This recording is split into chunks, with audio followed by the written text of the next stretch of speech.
আসসালামু আলাইকুম, আশা করি সবাই ভালো আছেন। ঘুরতে গিয়েছিলাম যমুনা নদীর পাড়ে। ওইখানে যে আমার হাজবেন্ডের মাছ পছন্দ হয়ে গেল।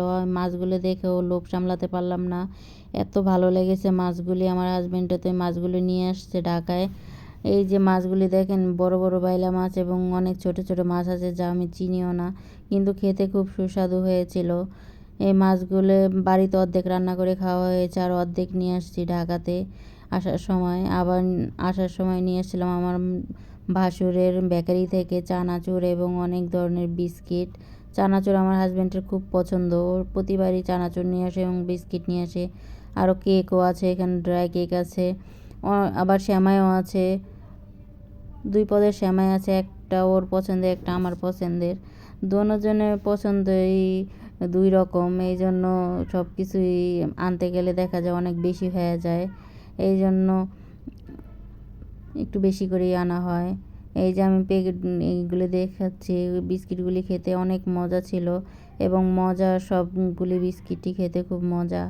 এগুলো সব গুছিয়ে রাখতেছি। আর ওইদিকে চিনি এবং ডাল সব কিছু আনা হয়েছিল। এখন রাতের বেলা আমি রান্নার জন্য সেই যমুনা নদীর মাছগুলো নিয়েছি। আলু দিয়ে এবং বেগুন দিয়ে ও চচ্চড়ি খেতে চেয়েছে। এভাবে চচ্চড়ি করলে অনেক মজা লাগে, আর সয়াবিন তেলটা একটু বেশি দিতে হয়। যত মাখানো ভালো হবে তত তরকারিটা মজা হবে এবং মজাও হয়েছিল খুব। মাছগুলো খেতেও খুব মজা ছিল।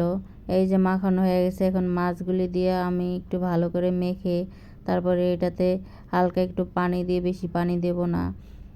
বেগুনটাও বাড়ির ছিল, এই জন্য বেশি মজা হয়েছিল তরকারিটা। এই যে এখন চুলার জালটা ধরিয়ে দিব।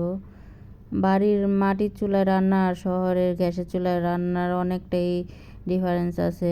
আবার এখানে একটু বাদাম ভর্তা খেতে মন চাইলো, এই জন্য একটু বাদাম ভর্তার জন্য সব কিছু রেডি করে নিয়েছিলাম। এই যে আমার তরকারি হয়ে গেছে, বাদাম ভর্তাটা পরে করে নেব। সবাই ভালো থাকবে।